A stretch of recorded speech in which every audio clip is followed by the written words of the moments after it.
David Meade studied astronomy, among other subjects, at the University of Louisville. After graduation, he worked in forensic investigations for a number of years. The last 10 years he has spent with Fortune 1000 companies writing special reports for management.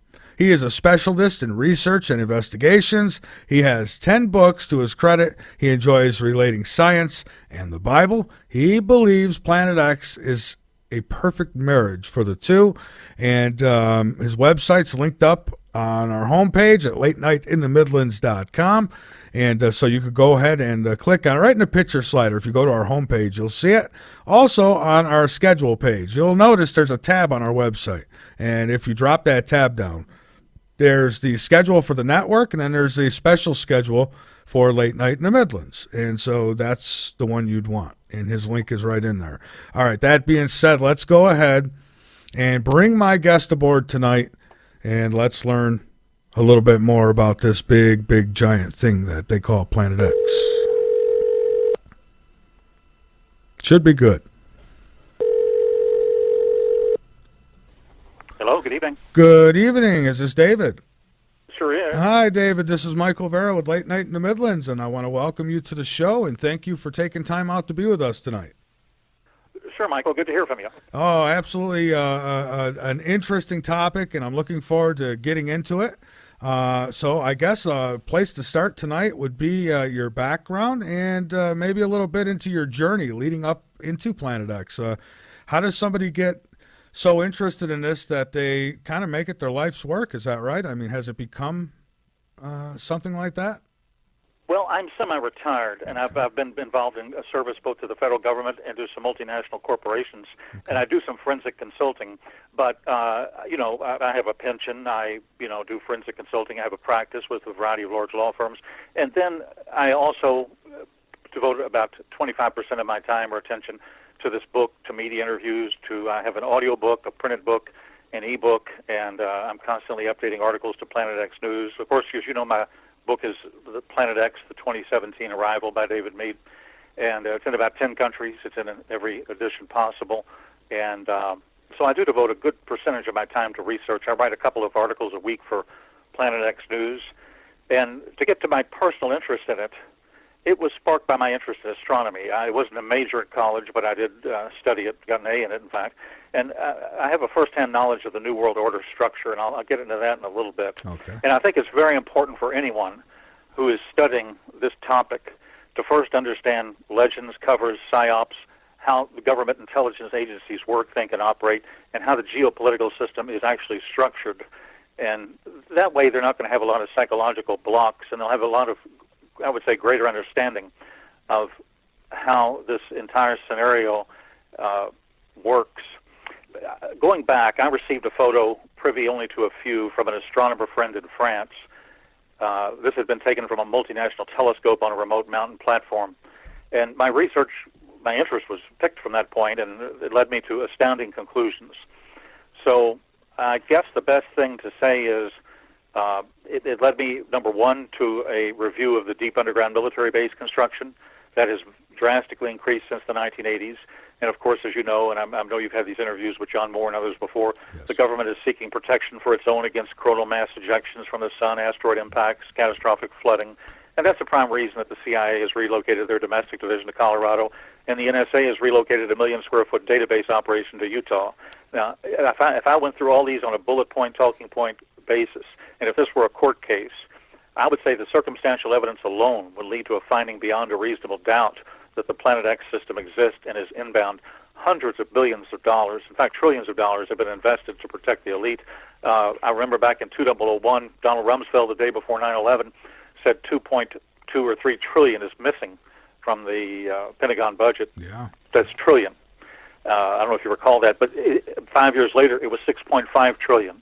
So that's all black ops. That's all DUMBs, deep underground military bases. That's what it's got to be. So probably every time the money turns out missing, because it's happened on several occasions, that's probably what they're doing with it then. They're using it for whatever it might be, black op projects, underground bases, that kind of thing.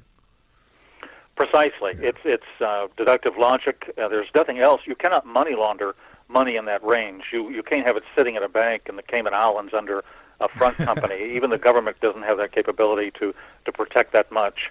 So it had to be spent.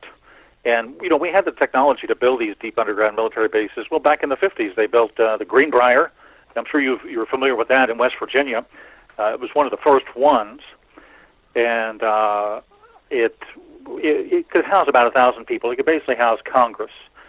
So since then, though, just to give your readers or listeners a little background on Greenbrier, I think construction began in 1958. It was 113,000 square feet, and it was built 720 feet into the hillside under the West Virginia wing of the Greenbrier. And once completed in 61, it was maintained in readiness by a small group of government employees that worked undercover as Forsyth Associates. And this was a company supposedly hired by the resort for audiovisual support services. So they've got a 25-ton blast door. They've got decontamination chambers. They've got 18 dormitories, 1,100 people they can accommodate. They've got 14,000-gallon diesel fuel storage tanks. They've got a clinic with 12 hospital beds, a lab, pharmacy, ICU, cafeteria, and meeting rooms for the House and Senate and the Governor's Hall and what's called the Mountaineer Room.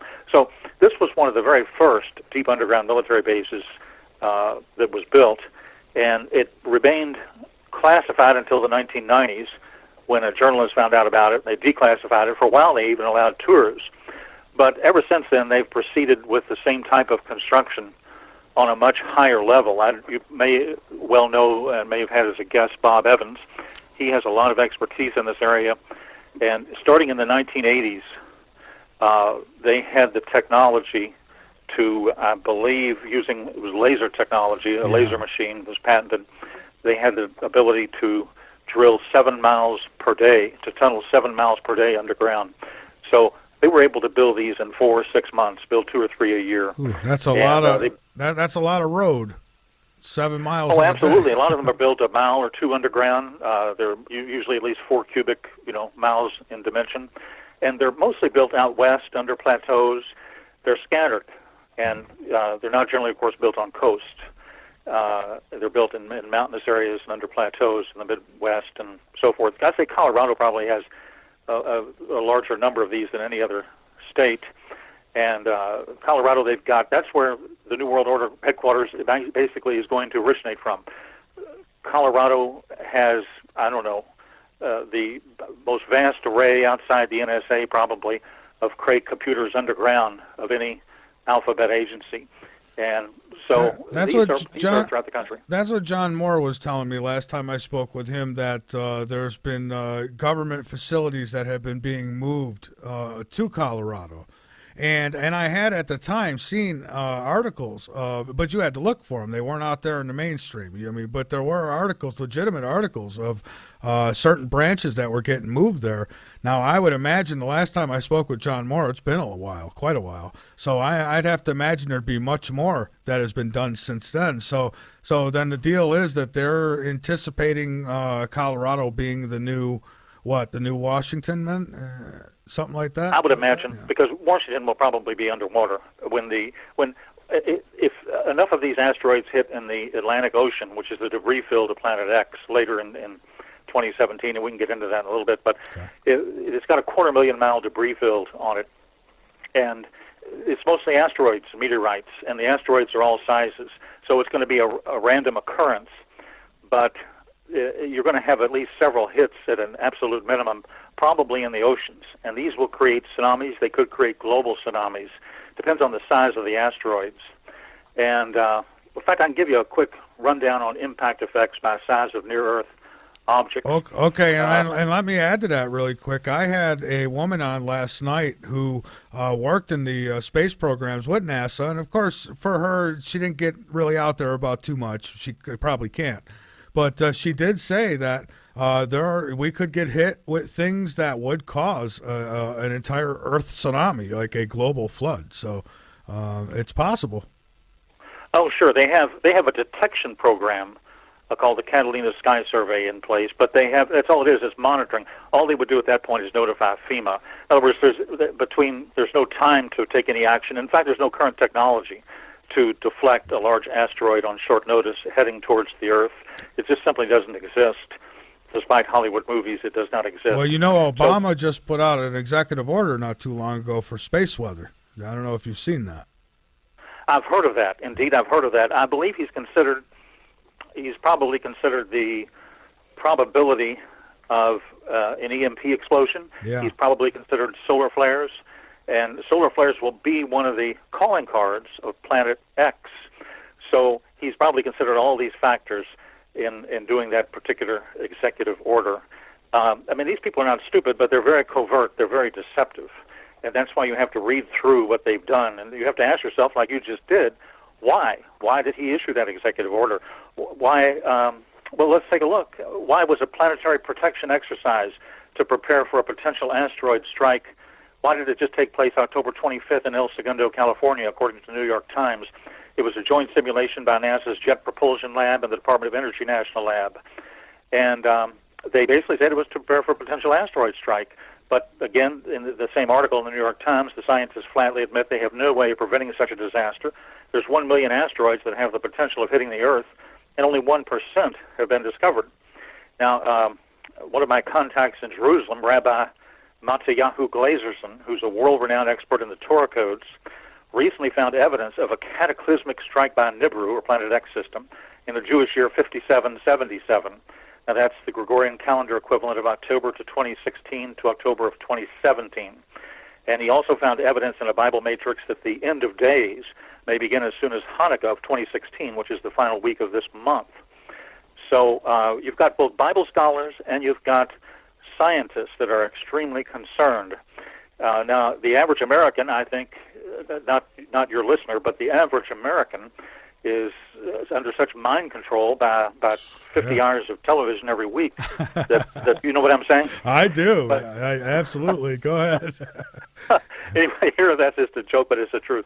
Here are the impact effects by size of near-Earth objects. Let me give you a quick rundown of bullet points, talking points. 75 meters would be equivalent to 100 megatons, and if it hits the ground, it creates a 1.5-kilometer crater. If it airburst, it could destroy an area the size of cities such as Washington or Moscow. Then you go to 160 meters, that's 1,000 megatons. An ocean impact would produce a significant tsunami, capable, for example, of destroying the East Coast. A land impact would destroy a city the size of Tokyo. Go up to 350 meters, that's 10,000 megatons. That would destroy an area the size of a small state such as Delaware. You go to 700 meters, that's 100,000 megatons. That strike would destroy a state such as Virginia. If it hit the ocean, it would produce a 1,000-foot-high tsunami. 1.7 kilometers, now that's 1 million megatons. That would raise enough dust to affect climates and freeze crops. An ocean impact would create probably a global tsunami. It would totally destroy the ozone layer, and it would probably destroy a country from the crater the size of France. 3 kilometers, 10 million megatons. You'd have widespread global fires. Worldwide volcanoes would be triggered. It would destroy a large nation such as, I would say, Mexico or India. And if you go up to 7 kilometers, that's 100 million megatons. That's probable mass extinction. That strike would destroy with its crater alone an entire continent. And just to give your listeners a standard or metric, a megaton is the explosive power of TNT. The Hiroshima bomb was only 15 kilotons. So anyway, Rabbi Glazerson has now pinpointed the year to 2017. My book agrees and actually pinpoints the month, Planet X, the 2017 arrival. So I would say both scientists and Bible scholars recognize the inevitability of Nibiru. It is imminent. So 2017, obviously, knocking on our doorstep right now. So what most people will ask is, well, where is it? Why can't I see it? When can I see it? The obvious question. So what would you tell people as far as Planet X goes? I mean, when are we talking? I mean, I know it's difficult to put a date on it, but like 2017, is there a specific time that it will be here? We'll be able to see it in the sky, or no? Yes, absolutely. And okay.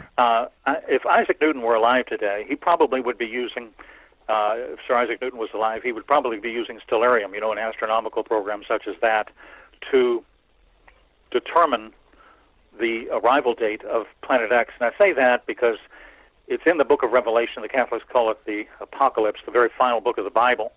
And this book of the Bible has very high authority. It's not Nostradamus. It's not a psychic.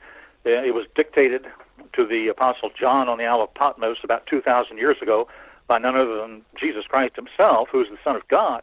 So you have this last chapter of the Bible coming from the highest authority. And so if you go to that, probably Isaac Newton would say, let's take a look at that. and let's see where John was when he wrote that. And in my book, and it is complicated, but I'll just go over it in brief talking points here. Right. But you have to read it 2 or 3 times to fully comprehend it. But when John wrote that, he was on the earth between December of 2016 and October of 2017. He was on the earth viewing these events from our perspective at this exact time. Let me tell you this. According to an astronomy computer program, stellarium.org, on September 23rd, 2017, the moon will be in a position under the feet of Virgo, the Virgo constellation. The sun will be over the constellation, overlaying it in sunlight, clothed with the sun. That's Revelation 12:1-3. Jupiter will be between Virgo's legs with child, and Mercury, Mars, and Venus will be in alignment next to her head. That adds 3 stars to the constellation Leo, forms a crown of 12 above Virgo's head. So all 4 of these events and celestial bodies will be in place on that date. And that's very close to the date. It's not the exact date of the arrival of the Planet X Nibiru system, but it gives us a time marker to start from. So I'm talking Revelation chapter 12, verses 1-3. And most people are familiar with that. I mean, I can read it very quickly. And there appeared a great wonder in heaven, a woman clothed with the sun and the moon under her feet, and on her head a crown of 12 stars. She being with child cried, travailing in birth, pain to be delivered. And there appeared another wonder in heaven, and behold, a great red dragon, and that's Planet X, having 7 heads, 7 crowns upon his heads. You know, I listen to Alex Jones and Steve Quayle occasionally, and I heard them talking the other day. It wasn't about Planet X, but it was, I think, about Trump or politics. But, you know, Steve Quayle said, if you ignore the spiritual dimension of a major situation, whether it's politics, economics, the universe, whatever, if you ignore the spiritual dimension of it, you will miss it all. So you have to consider, you have to have a marker, you have to have a moral compass.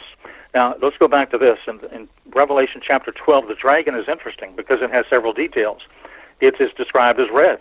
That's not mentioned anywhere in Scripture. And the head of Draco actually does have 7 stars or 7 heads, even though it's most commonly displayed as only 4 stars on most charts. These initial 3 verses are a literal sight. It is the incredible celestial lineup event that matches the description happening within and towards the end of the generation timetable.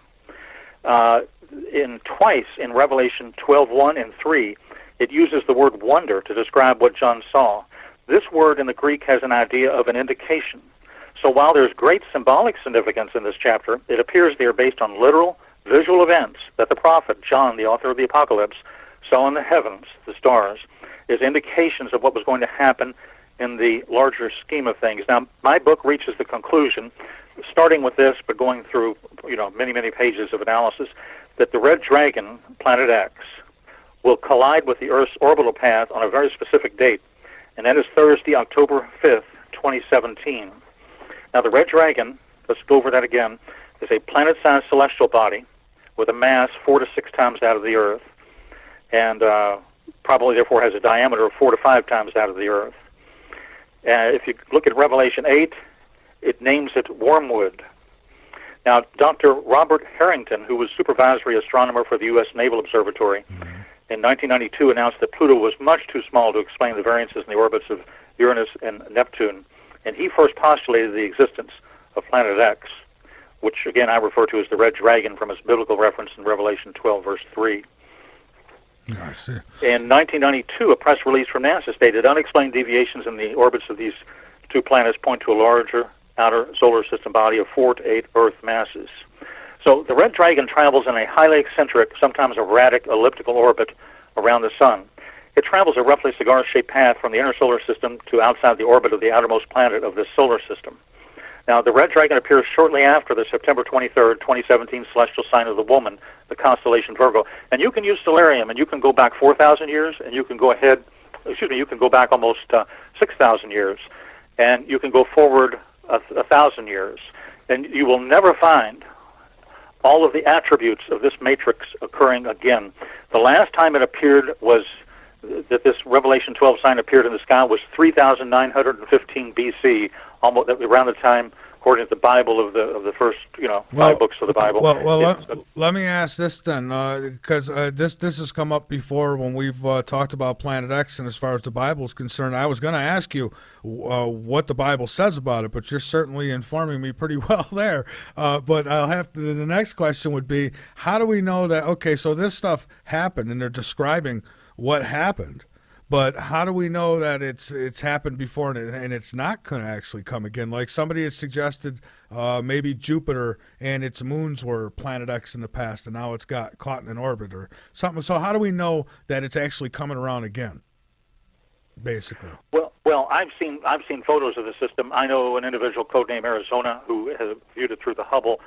I have personal knowledge of it, and I would say in terms of circumstantial evidence, I mean, just look at the volcanic activity, look at the earthquakes of the last 2 days.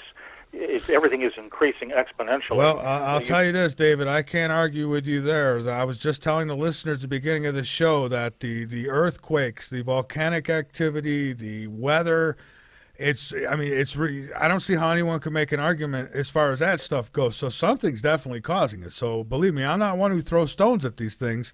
I just, I like to get all the details I possibly can. Right. Well, a prominent astronomer who dedicated his life to the discovery of Planet X, Dr. Harrington, was removed immediately before he could make a public disclosure in the early 1990s. He was, in effect, assassinated. And this has happened to another scientist at the South Pole in 2001, and he was poisoned. And these people are eliminated if they pose a real threat. So if you're a professional astronomer, full-time, and you're about to make a public disclosure of this scenario, your life is probably in a measure of danger. These people are very dangerous that rule the current geopolitical system, the New World Order, and so forth. And they control the mainstream media. They control 80% of it. They don't control Fox News. They don't control the Internet, YouTube. They don't control Amazon Books. But they do control the mainstream media, which 80% of the population watches. So that's why 80% of the population is going to be totally blindsided. But let's get back to your question. It cannot be seen right now because it is a red or brown dwarf star. A red dwarf star, for example, is a small and relatively cool star on the main sequence of K or M spectral type. And they range from a mass of maybe 5 to 8% of the size of our sun, usually have a surface temperature of less than 4,000. Now, red dwarfs are by far the most common type of star in the Milky Way, and because of their low luminosity, they cannot easily be observed. You have to observe them in the infrared range, and you have to observe Planet X it's approaching from about 30 degrees south of the ecliptic, so it can best be viewed from one of the professional observatories on the mountains of Chile.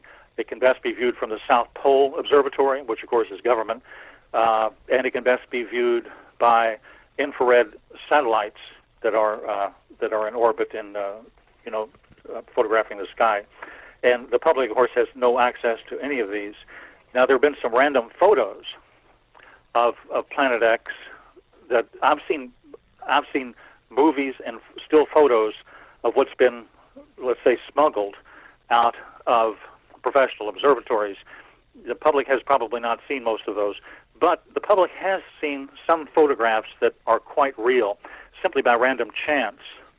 And if you want me to, I'll discuss one or two of these. Yeah. And they're also on YouTube. Absolutely. And somebody had says, well, someone in one of our chat rooms here says, so why should I believe in this? Well, you guys haven't told me why I should believe in this, and here's my answer to you for that. There is no reason why you should believe in it. You either do or you don't. It's that simple. And if you think there's a possibility, prepare. If you don't, then don't. You'll be one of the casualties if it does happen. I mean, it's that simple. I mean, no, I mean, right? I mean, nobody's twisting no arms here to believe in this stuff. You're doing what? Giving a message to the people, and if they want to believe it, fine. If not, I mean, they could do their own research on this as well, right? But in defense, a little bit it is hard for the average person to research this kind of thing because there's so much disinformation out there. But bottom line is, you could believe it if you want. Nobody's telling you have to, right? Right. Yeah, when I worked at the Pentagon, there was an office just down the hall from me that was 30 times as big as my office. and or the particular office in which I worked, and their only purpose was disinformation and deception. And they're experts in it. Army intelligence are experts, and so is the CIA, and so is the National Reconnaissance Organization. So, you have to. I would tell a reader or a listener rather to you buy a good book on intelligence gathering and how to sift human and signal and image intelligence, the real from the false, and then you have to learn how to think. Study the JFK assassination if you want to learn how to think. Watch Oliver Stone's movie on it, which was very accurate. I had a cousin living with him when he filmed that movie. Very, very accurate. Colonel X was Colonel Fletcher Prouty of the Pentagon. And I would say, with one exception, that movie is probably 100% truth. The one thing he did not disclose in the movie was he did disclose that there was a strategic mid-level, not top-level, but mid-level element in the CIA, in the Far East Division, or one division, let's say, which probably coordinated everything. And then everybody else was simply on a need-to-know basis. Now, who, though, started it? Who triggered it? Who had the real motive, means, and opportunity? That's the one thing the movie missed. I think Oliver Stone probably knows everything. He knows the answer. But Hollywood being Hollywood, and that's all I can say about it right now in public, but Hollywood being Hollywood, if you want to just think about that for 5 or 10 minutes, he probably could not disclose the actual originator or who triggered the conversation with the chief of counterintelligence at the CIA, who was basically the point man. Again, you have to think like this. It's Alice in Wonderland, you know? It is. And folks, I'll take your questions in the chat room shortly. I'll take calls shortly. Give me at least another 15, 20 minutes here, and maybe we'll take some calls. But right now, I want to get, the guest has information to share, and I want to hear it. So, and we don't want to get pushed ahead. So, but yeah, go ahead, David. Let me tell you something that you've probably never heard before from any other guest about Planet X. It'll take me about 2 minutes. Okay. And this will help your readers that have these psychological self-defenses. This will help them think through and understand legends, covers, and it gives us some intelligence training. So let me just talk about this. One stumbling block that some people have in their Planet X research is that they are unable to comprehend how the government could cover up such an object. And you really have to understand something that very few people have heard of. It's called the Committee of 300. It's the governing body of the New World Order, to understand why and how the cover-up takes place.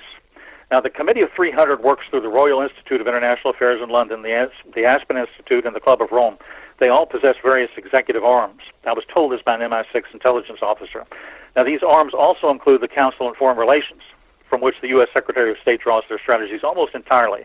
Therefore, following more or less, you've got to admit, everybody's got to admit, the last 50 years, it's been a socialist party line. And if you control the Secretary of State, you control all foreign policy. Now, the Constitution, of course, is immutable, but the so-called progressives or socialists interpret it flexibly. Therefore, the President can declare war without going through a 5-step constitutional required process. All he needs is a, quote, vote from the UN. So let's go back. Woodrow Wilson, he was a major leftist under whom the Federal Reserve was established.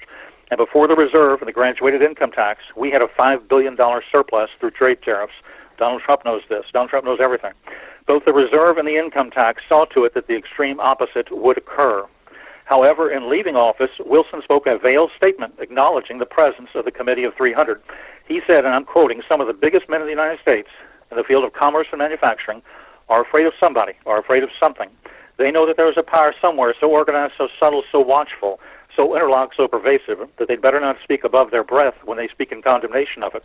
Now, the power Wilson was talking about is the Committee of 300, and Wilson knew he dare not mention it by name. When Mikhail Gorbachev, for example, announced in the United States a while back that he was forming a foundation or just formed one, CNN was filming it. And guess what? Gorbachev plainly stated, "We have the approval of the Committee of 300. Now, that transcript was requested and was never acknowledged. But he had been at the very top of the elite's power structure. He knew it.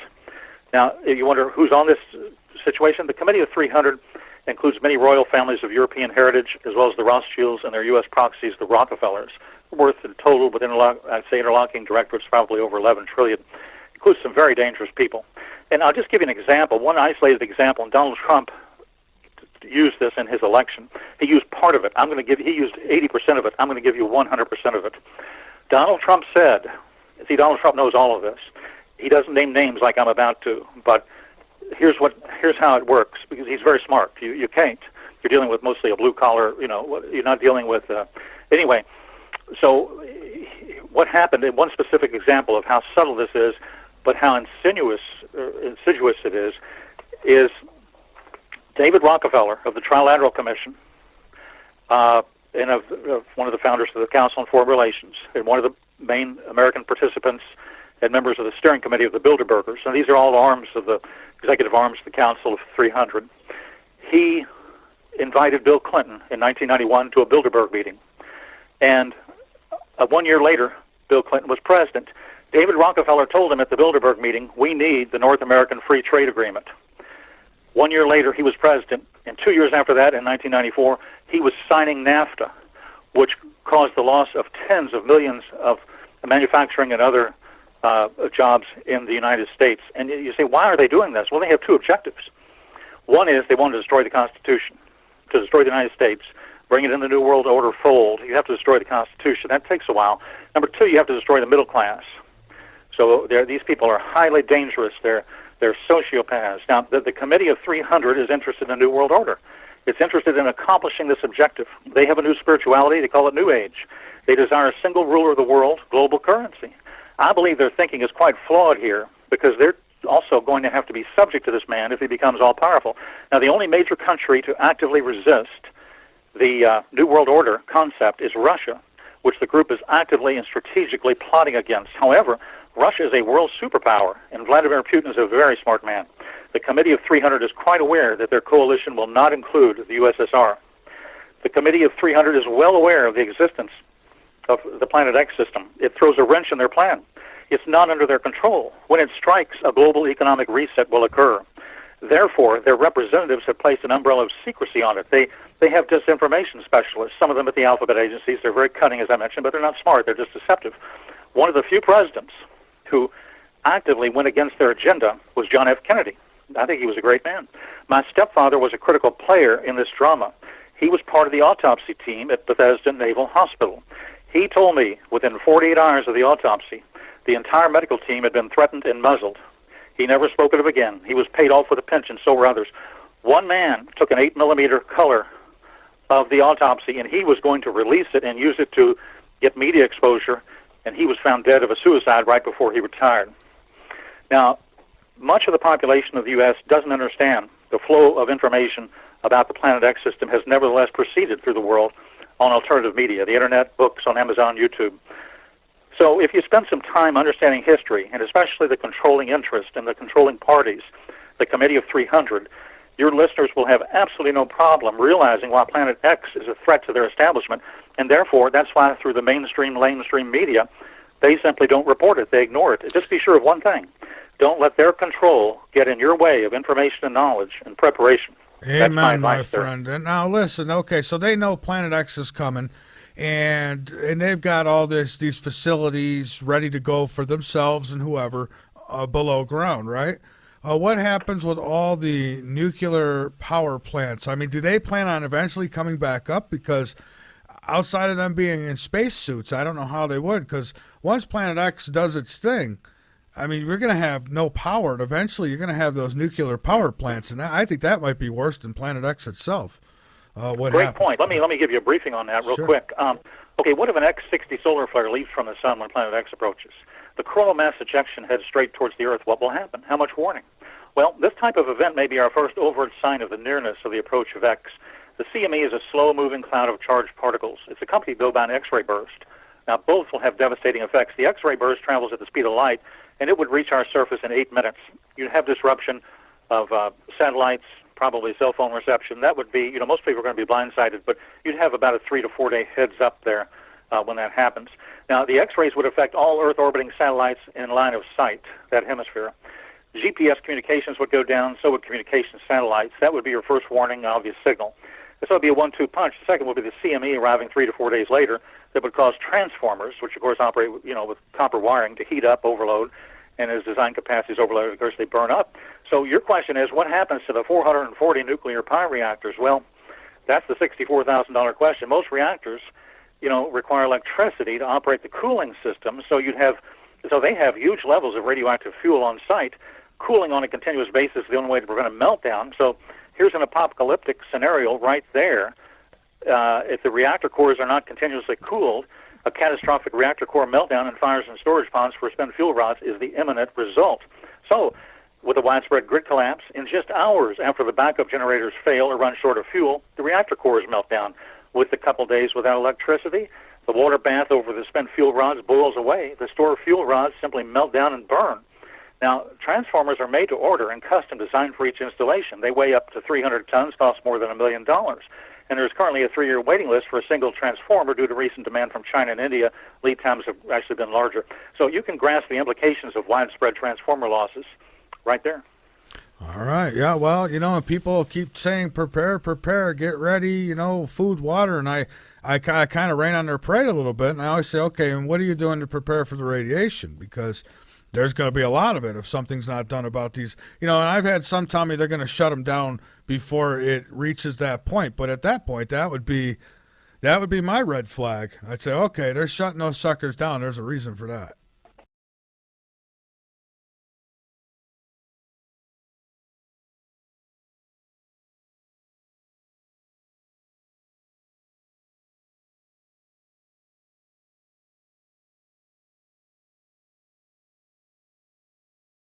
David Mead studied astronomy, among other subjects, at the University of Louisville. After graduation, he worked in forensic investigations for a number of years. The last 10 years he has spent with Fortune 1000 companies writing special reports for management.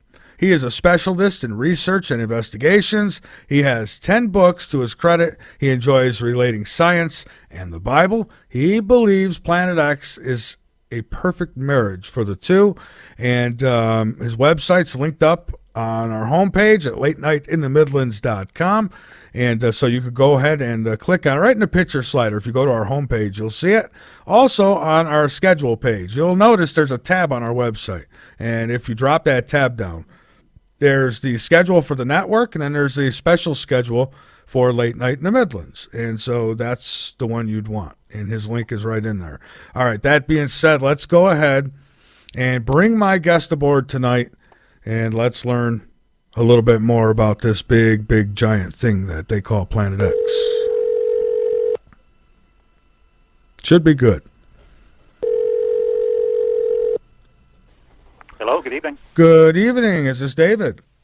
Sure is. Hi, David. This is Michael Vera with Late Night in the Midlands, and I want to welcome you to the show and thank you for taking time out to be with us tonight.